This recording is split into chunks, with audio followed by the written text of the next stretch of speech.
Hi, my name is Brooke Arsenault, a grade 12 student at Mount Boucherie Secondary School.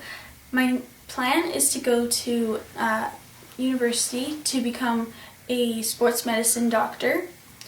The main reason for my interest in sports medicine relates to my experience as a dancer and the many injuries I have endured. It seems the intensive dancing of about 12 to 20 hours a week has put a lot of strain on my joints. This is similar to most sports, except maybe lawn bowling. It is almost impossible to find passionate sports medicine doctors that are familiar and exposed to dance injuries. I want to be an amazing sports medicine doctor specializing in dance-related injuries. The following video clip shows one of the ballet dances from this past year.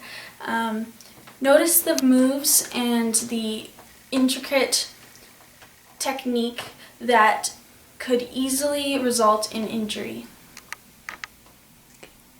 Thank you.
Okay, my plan for the future is, first off, finishing my exams for high school, and then I plan on going to Okanagan College for 2 years for my Associate Degree of Science, and then transferring to UVic for the last 2 years of my undergraduate degree.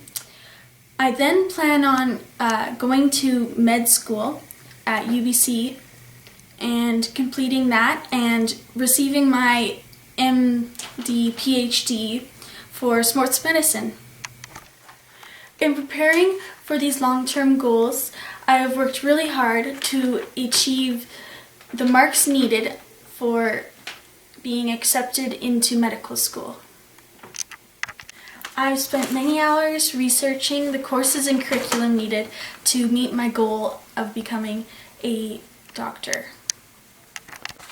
My future personal goals are to finish school and get a job so I can afford to live on my own, as well as improve my communication skills with other people.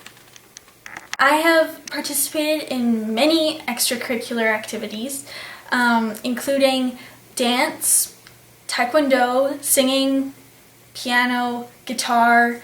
I have participated in a company, a pre-professional dance company for 3 years, and I have completed the RAD exams, Royal Academy of Dance exams, and I have also completed my musical theater exams, and I am currently doing grade 10 piano, and I am almost getting my black belt in taekwondo.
kids and teaching them correct technique in piano, singing, dancing, taekwondo.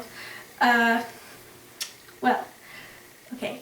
So for example, maybe a kid is not turning out their foot properly when they do a tendu for dance, like maybe like tendu, and they're like this or something. You have to like turn it out and point, or maybe they are doing this weird plie thing like this. You don't want them to do that. You want them to have their bum down and plie and keep their heels on the ground, which is something they don't usually do. Also, their posture is not usually the best.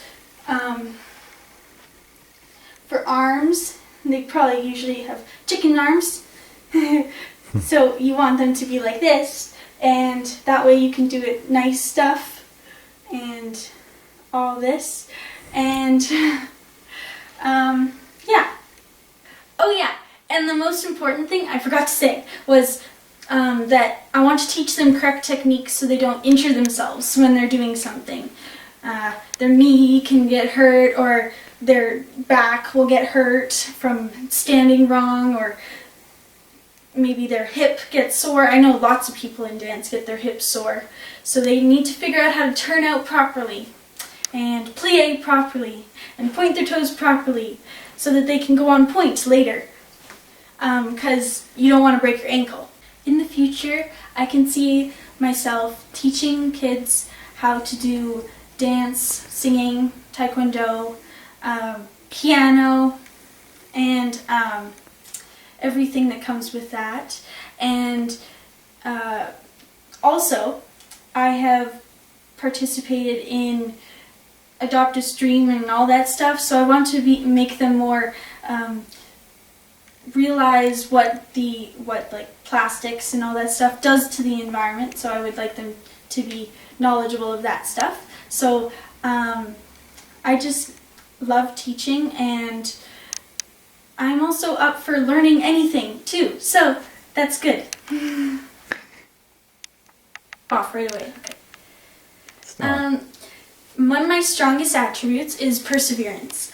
I always work as hard as I can to achieve my anything. When I was in grade 1, I broke my knee, and I danced on it for a week before we knew what was wrong with it, and then right after I got my cast off, I danced on it like 2 hours later. So I was quite a, what's it called? Persevere. Up for anything? Persevere? Yeah, okay. So I love working really hard, and one thing about a dancer is that they kind of ignore their pains and their problems that they have with their body and what they, like back, arms, legs, ankles, knees, hips. They always ignore them, and they don't understand that what they're doing is wrong until they go to a doctor. Doctors usually say to stop dancing because it'll only make it worse. I know because I have had this experience. Dancers won't quit. They just won't. It's not who they are. And so I plan on making like everything easier for a dancer and not having them hear you should quit, because they won't. So it's just not any use. So I want to make it so they can do exercises and figure out ways to not get injury, like perfect technique, proper technique, not perfect. It has to be proper. Like I was saying, no bum, no weird knees, no ankles, and you have to, they have to gain strength by, one of the ways to gain strength is to do proper technique. So I will just have to tell them you should persevere, but you need to know what your body's telling you. You need to know how to fix it and how to know when something is wrong, how to communicate with your own body, and how to make it better. That's why I want to be a sports medicine doctor.